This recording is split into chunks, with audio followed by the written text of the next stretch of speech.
We're just 3 days away from the official start of winter, and it's getting chilly out here. So today on CityCast Portland, we're going to help you warm up by revisiting a conversation with our food correspondent and editor of Eater Portland, Brooke Jackson-Glidden. She's sharing her list of the best dumplings to try across the city, everything from soup dumplings to Georgian khinkali.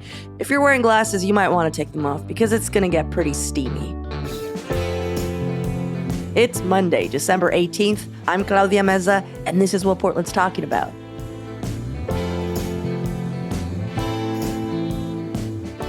So, what makes a good dumpling? Like, what are the components for a solid dumpling? Yeah, I mean, okay, so a dumpling is so many things. So it's really hard to have a cohesive answer to this question. You know what I mean?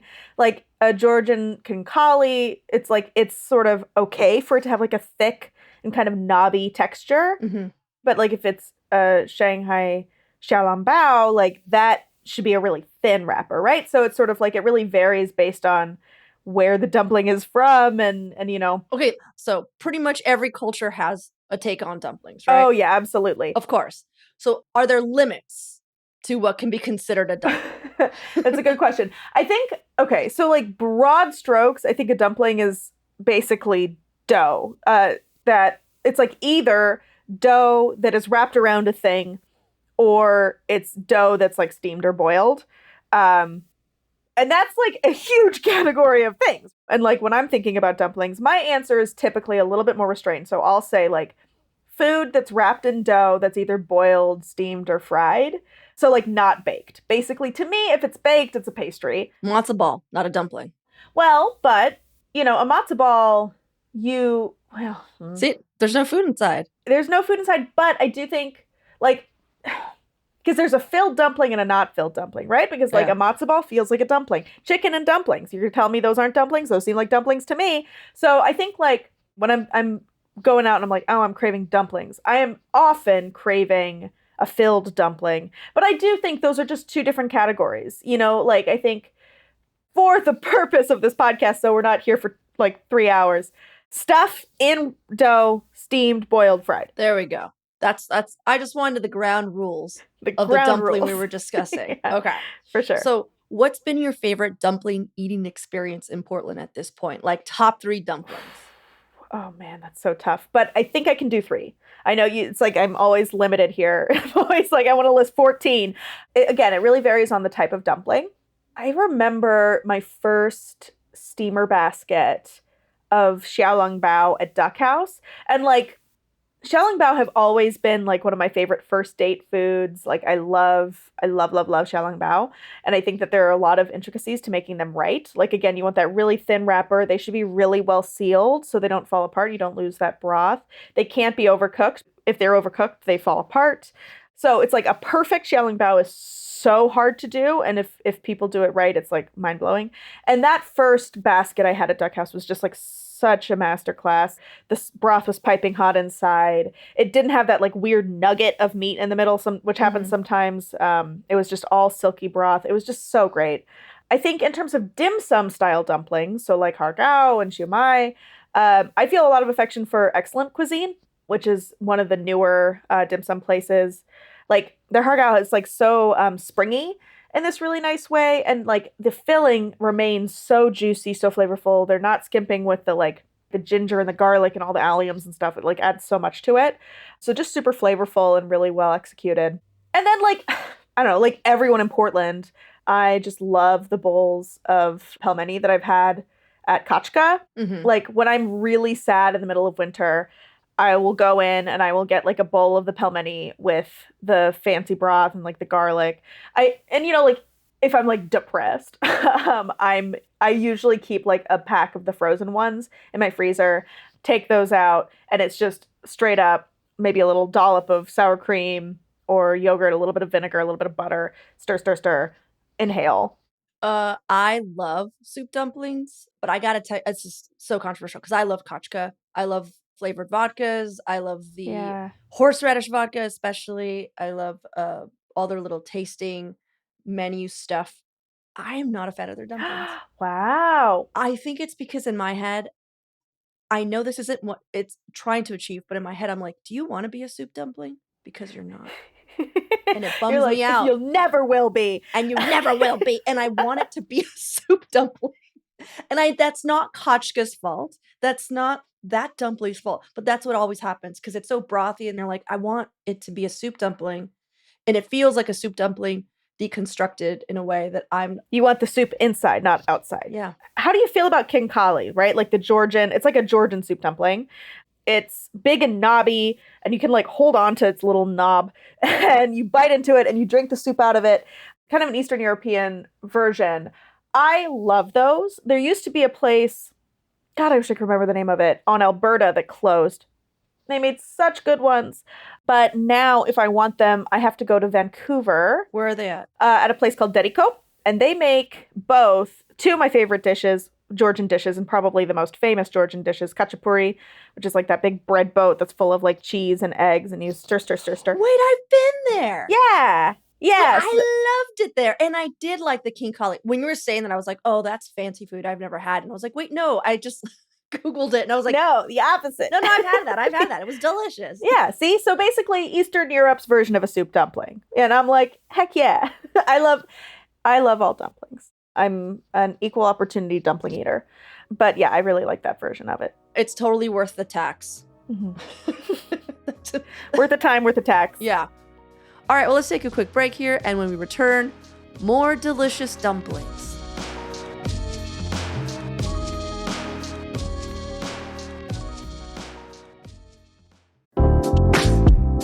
I want to tell you one of the coolest gifts someone got for me. A few Christmases ago, my partner bought us both OMSI memberships. And it was so much fun. Like every OMSI After Dark, we make it a date night. And I even still have my pint glasses from Brewfest. And right now through January 7th, OMSI memberships are 15% off, on top of invitations to member-only events and discounts or even free passes for things like OMSI After Dark. There's always an exciting exhibit to experience. Like right now, you can learn all about our favorite yacht destroyers, at Orcas, Our Shared Future, or learn about the animal kingdom's coolest methods of self-defense at Staying Alive, Defenses of the Animal Kingdom. And let's not forget that a membership also gets you admission to their mainstay attractions like the planetarium and the USS Blueback, which is a real submarine you can explore. So spark your family's curiosity at OMSI, where there's adventure for visitors of all ages. Learn more at omsi.edu. That's omsi.edu.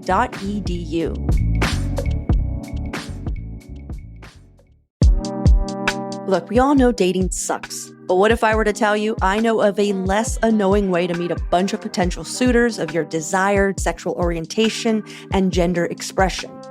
I gotta win some kind of Portland award for that sentence. Anyhow, Lovely Dating is offering a new and better way to speed date. Their events are designed to feel casual, low pressure, and make connecting with singles in real life as fun and easy as possible. For one, the meetups are hosted at charming local venues like coffee shops and breweries. I think one meetup was even at a kava bar, and there's no weird host or name tags. Participants use descriptors like what you're wearing to find each other and receive fun text prompts throughout. And after each date, you can discreetly match or not. If a match is mutual, Lovely takes care of the rest. Could not be easier. So sign up and get dates at lovelydating.com. That's LUVVLY dating.com. That's LUVVLY dating.com.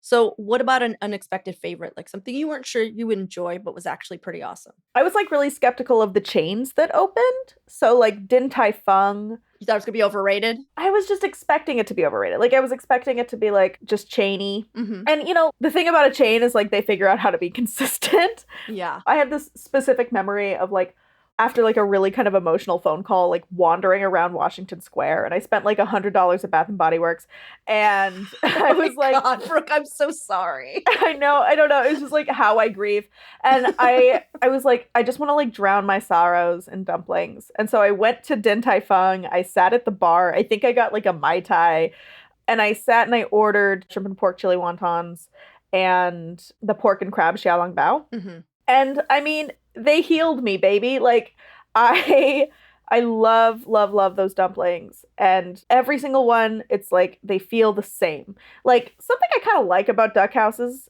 they feel handmade, I guess. Like Mm-hmm. I kind of like that. Like it's a little bit of like it feels homey while also still being like well executed. These are like pristine. Like they're like perfectly rolled and thin and you know what I mean? Like it just feels like almost like mechanized and you like see the people doing it. So it's like, Mm-hmm. they're just like perfect little xiaolongbao and like game recognized game. Like they were very good. I'm curious why you haven't mentioned. I think there is a restaurant in Portland that is actually named right. Like, is it Shi Long Bao? Oh, XLB? Are you talking about the XLB, yeah, yeah, Yeah, in XLB. my neighborhood. Yeah. So I do really like XLB. It's so funny. It's like I'm not anti XLB. I like XLB a lot. Let me ask you. Let me ask you that again, Brooke. Are you anti XLB? No, I'm not. I love those folks. It's one of those places that is like my neighborhood joint. What you're really learning about me today is that like dumplings are my comfort food. Like if I'm in an emotionally sad place, I want to eat either mashed potatoes or dumplings. And so if I'm like having a bad day, I walk to XLB, I get like a steamer basket of xiaolongbao. And again, they make really good shrimp chili wontons. Are wontons dumplings? Are those dumplings? Yeah, of course they're dumplings. Okay. You get the wrapper, you get the stuff. Yeah, They're boiled. yeah. I love those. Yeah, no, I really do like XLB. I think like my go-to order there though is like they make the shrimp and it's like a shrimp and pork noodle. I was about to say, was it the noodle bowl? Because it's so good. That's my go-to as well. It's so good. Oh my gosh, I could eat that every day. Maybe this is like unexpected too. There's this Thai restaurant. It's kind of like South Portland energy and like they make this specific type of Thai dumpling called I think it's called chor muang. It's this really beautiful purple color and it's folded to kind of look like a rose. It's like really beautiful and it's stuffed with like ground pork and peanuts and pickled radish. So it has this like chunky filling, I guess. There's just nothing really like it in town. And I think it's like such a beautiful little bite of food. So like for some reason that restaurant like I don't think, oh, I'm going to go to a Thai restaurant and order a bunch of dumplings, but I do tend to do that there. Like I'll get their shumai. They have like a shumai version and then I get those specific dumplings and they're really, really great. Nice. Okay, Brooke. What if I only had $1? Where can I get a cheap $1? but tasty I can't get you a dumpling for $1. $1? You can't. Dollar. I have no dumplings for you. We're going to cut a dumpling into quarters and you can eat. Okay, what if I had $2 to $3? What if I had $5? Where can I get a cheap but tasty dumpling? And I want you to know that this is literally a question that Julia Fiaioni, our audio producer, wrote for me because it seems like we only pay her in buttons. Oh, I see. This is really just passive aggressive. That's what this is her. You're gonna have to give Julia a tiny raise. Just one more button. You can get like individual bao, and they're pretty like hearty. Oh yeah. At Bao Bao, and I really like that place. So these are it's gonna be a little fluffier. Some people might be like, oh, I don't consider a bao a dumpling. Oh, it is a dumpling, sir. I think of it as one. Mm-hmm. It's like a steamer of 3 is 10. But I do think like their chicken curry bao, that feels like winter comfort food to me for sure. Mm-hmm. Again, is it $1? Is it $2? No. But I think in terms of like the best quality for the price dumplings, I really think, again, excellent cuisine is probably the place I'd go. I think that, again, dim sum, you can usually try a lot of different things and you're not spending a ton of money. I would do Master Kong. Master Kong, I can't believe I haven't mentioned them yet. Like, really incredibly good Chinese food. I think they do a lot of things well. Their jianbing are really good. And they're just really high quality dumplings. And you can get a lot of different styles. So, like, the sort of comfort food pile of dumplings. You can totally get there, something you're dunking in black vinegar. You can get these really delicate sort of shijingbao or xiaolongbao there often. And then their wonton noodle soup, like absolute comfort food when I'm sick, absolutely saves the day often. I love it. Well, Brooke, thank you so much. These were really great. We're going to put all of the places that you mentioned in the show notes. So if anybody wants to go check it out, we basically named a lot of like Taiwanese and Chinese dumplings. I feel like most of them. So I think that just shows our leaning. Yeah. Well, we do. I mentioned the Thai ones. I mentioned some Eastern European ones. If I want gyoza, I go to a Fury. I say right at the end. Okay, at the very end. A fury. A fury if you want Japanese dumplings. I don't know. I just a little crispy. I love a little crispy guy. All right. Well, just at the last moment, you got gyoza and a fury. Do you think that's like what, $3? Yeah, a single gyoza, $3. Okay, cool. If you can All right. pull your money together. Don't fact check me.